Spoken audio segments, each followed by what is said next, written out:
Your honour, मैं अच्छी तरह जानता हूं मिस्टर नारंग बहुत बड़े वकील हैं, पर कभी कभी एक बहुत बड़ा वकील भी छोटी छोटी गलतियां कर जाता है। मिस्टर नारंग ने बड़े ही जोश में कहा कि मिस रिया का बलात्कार नहीं हुआ, बल्कि उन्होंने अपने मर्जी से ये सब कुछ किया। और जब इस इंसान ने, जो कटघरे में खड़ा है, उनकी जरूरतें पूरी नहीं की, तो मिस रिया ने उनके ऊपर बलात्कार का केस कर दिया। लेकिन मैं मिस्टर नारंग से पूछना चाहता हूं कि वो किन जरूरतों की बात कर रहे हैं। हाँ? पहली बात, मिस रिया खुद एक कंपनी के मालिक हैं। ये बात तो मिस्टर नारंग भी जानते हैं, पर मिस्टर नारंग ये नहीं जानते कि उनकी कंपनी का 50% का प्रॉफिट चैरिटी में जाता है। अगर मिस रिया को पैसों का लालच होता तो वो इस तरह चैरिटी नहीं करती। तो ये बात तो साफ हो गई कि मिस रिया को पैसों का लालच नहीं है। दूसरी बात, मिस रिया की कॉल्स डिटेल्स, जिसमें उन्होंने कभी भी मुजरिम को कॉल नहीं किया, यानी उनके बीच में कोई दोस्ती या किसी भी तरह का रिश्ता नहीं था।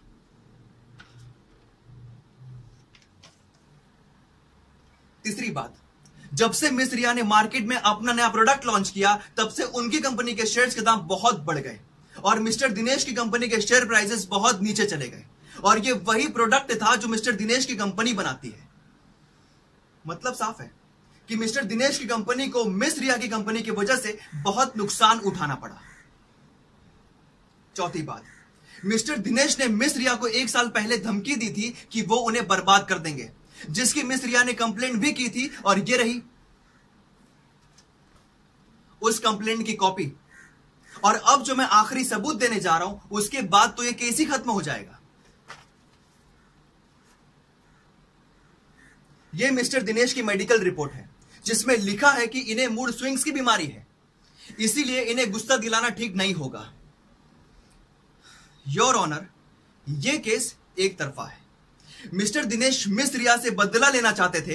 अंदर ही अंदर मिस रिया के लिए इनके दिल में बदले की आग पैदा हो रही थी। वो किसी भी तरह मिस रिया को बर्बाद करना चाहते थे। और जब इन्हें कोई रास्ता नहीं दिखा, तो सबसे पहले तो इन्होंने शादी का रिश्ता भेजा, और जब मिस रिया ने साफ मना कर दिया, तो इनसे बर्दाश्त नहीं हुआ और इन्होंने वो रास्ता अपनाया जो एक हैवान ही अपना सकता है। इन जैसे लोगों के लिए तो कानून में कोई भी मुनासिब सजा नहीं है, फिर भी मैं चाहता हूं कि इस इंसान को ऐसी सजा सुनाई जाए कि आज के बाद कोई किसी निर्दोष लड़की के साथ बलात्कार जैसा घिनौना काम करने का ख्याल अपने मन में भी ना लाए।